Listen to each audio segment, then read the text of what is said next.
प्रयोग जो था वो कांसे का था। इसलिए जो नर्तकी है, जो बर्तन है, जो इमारतें हैं, जैसे अब कहीं पे भी मंदिर देखिएगा तो मंदिर के ऊपर का एरिया, कलश जो रखा जाता है, अब भैया पैसा है तो सोने का कलश रख दो, नहीं तो लोग तांबे का कलश रखते हैं, पीतल का कलश रखते हैं। आज के वक्त में कोई कांसे का कलश नहीं रखता है, ना ही कोई लकड़ी का रखता है, लेकिन उस समय कांसे का प्रयोग था। इसलिए जो भी चीजें मिली हैं वो कांसे की हैं।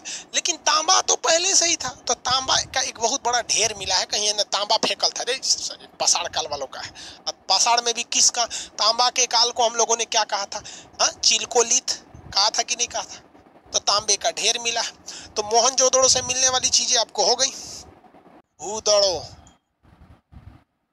चन हुदड़ो, चन मजूमदार, गोपाल मजूमदार, गोपाल मजूमदार सिंधु नदी के किनारे था। किस जिला में था, तो नवाब शाह, नवाब शाह। ये जिला कहाँ है, तो ये जिला भैया पाकिस्तान में। जिला कहाँ है, पाकिस्तान में। इस जिला की सब हाँ, एक बहुत ही क्रांतिकारी व्यक्ति ने जन्म लिया। उस व्यक्ति का नाम था आसाराम बापू। वो भारत में चला आया। तो जहाँ का चनहुदड़ो कहाँ है भैया, नवाब शाह में। कहाँ पे है, नवाब शाह में। नवाब शाह आगे बढ़े, बहुत क्रांतिकारी व्यक्ति थे, उनका जन्म हुआ। आप लोग को नक्शा के क्लास में ये पढ़ाए थे नवाब शाह के बारे में। अब इस चनहुदड़ो की बेसेल से मिली है, यहाँ पे संबंधित फीमेल से मिली है। क्या चीज मिला, आपका चीज मिला है। जैसे मेकअप में, आपका मेकअप में क्या क्या आ सकता है, आपका शीशा आ सकता है, आंख देखने वाला ऐनक, और क्या आ सकता है भैया, काजल, और क्या आएगा, कंघी, नेल पॉलिश, लिपस्टिक,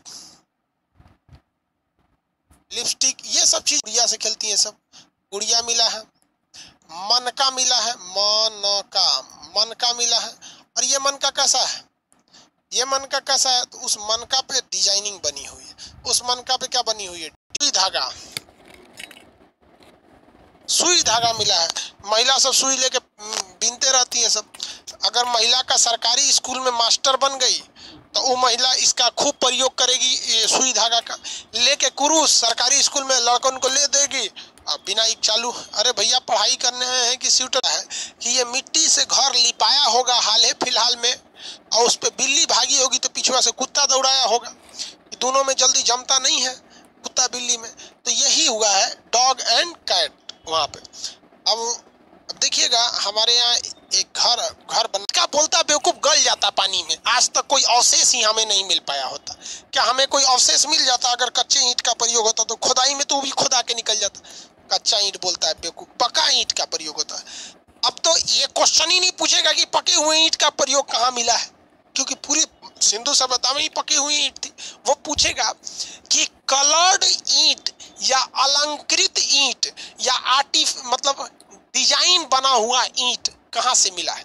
आप बताइए, किसी पुरुष को फुर्सत है वो डिजाइन बनाएगा बैठ के ईंटा पे? वो तो थाप थूप के कैसा दे देगा, ले थाप थूप के दे देगा कि नहीं देगा।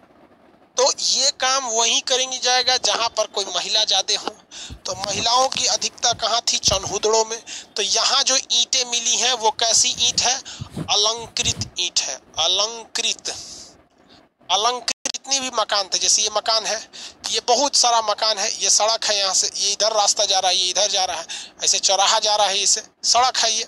तो जितने भी सिंधु सभ्यता के समय में बिल्डिंग बनाई गई थी, वो सारी बिल्डिंग जब बन गई थी तो उसके चारों ओर इस तरह से बाउंड्री दिया गया था। यहाँ से ऐसे बाउंड्री, एक मेन गेट होता था एंट्री करने का, जो विदेशी आक्रमण से बचाने के लिए बाउंड्री दी गई थी। यानी सिंधु सभ्यता के जो शहर थे वो शहर एक दुर्ग यानी किले से पैक थे। सिंधु सभ्यता के जितने भी शहर थे वो एक किले यानी दुर्ग से पैक थे, और जब ये पैक थे तो ये विदेशी आक्रमण से बचाते थे। यानी सिंधु सभ्यता के शहर एक दुर्ग के अंदर थे।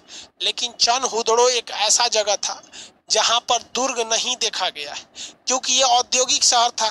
किसी का दुकान इधर है तो इधर से लिपस्टिक का दुकान खोल दिया, कोई इधर से शैम्पू बेच रहा है, कोई इधर से नेल पॉलिश, कोई इधर से कुछ, कोई कुछ। इसका मतलब ये सिंधु सभ्यता का एक ऐसा जगह था जहां दुर्ग देखने को नहीं मिले। जहां पर दुर्ग देखने को नहीं मिले। तो इसे हम कह सकते हैं दुर्ग रहित। दुर्ग रहित, दुर्ग रहित मतलब दुर्ग नहीं थी, वो सब सीधी थी। कौन से जगह की सड़कें थोड़ी सी टेढ़ी मेढ़ी पाई गई थी? तो ये चंदहुदड़ों की सड़कें थी जो थोड़ी सी टेढ़ी मेढ़ी भी पाई गई थी।